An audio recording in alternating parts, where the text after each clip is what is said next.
The narrator, with his driver, Luigi, set off for Verona in his car. On reaching the outskirts of Verona, he met two boys selling strawberries. The boys were shabbily dressed in ill-fitted clothes. The writer wanted to buy strawberries, but Luigi forbade him to do so, as the boys appeared to be very dirty and poor and hardly to be trusted. The narrator was deeply charmed by the courteous behavior and innocent smiling faces, which also revealed a steady seriousness. He purchased the biggest basket of strawberries. Later he came across them at the fountain shining shoes of the passers-by. He was excessively surprised to see this and told them that he thought that they earned their living by fruit picking.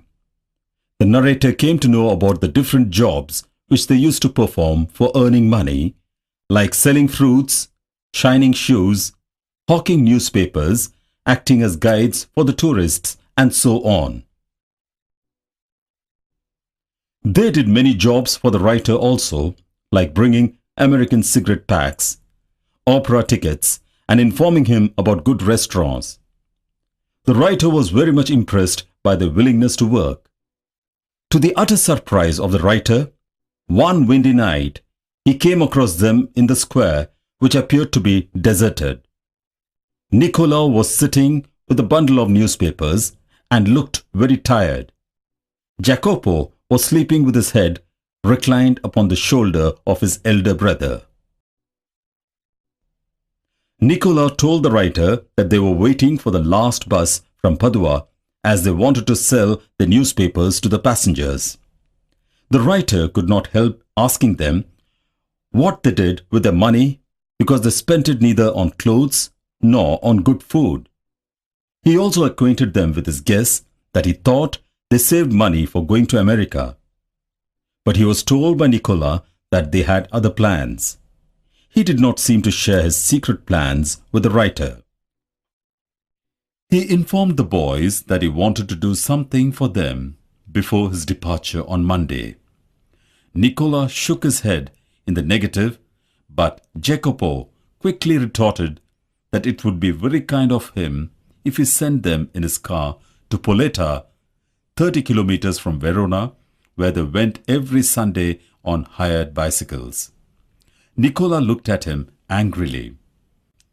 Nicola objected to it and said that they did not want to cause any trouble to him.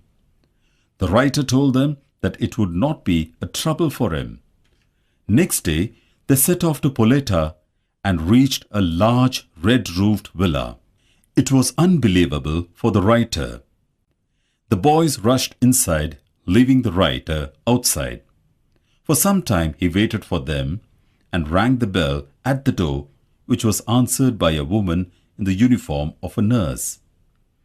When he inquired about the boys, she took him to the lobby of the hospital and asked him to look through the glass partition. The writer saw the boys sitting near the bedside of a 20-year-old girl. She resembled the boys.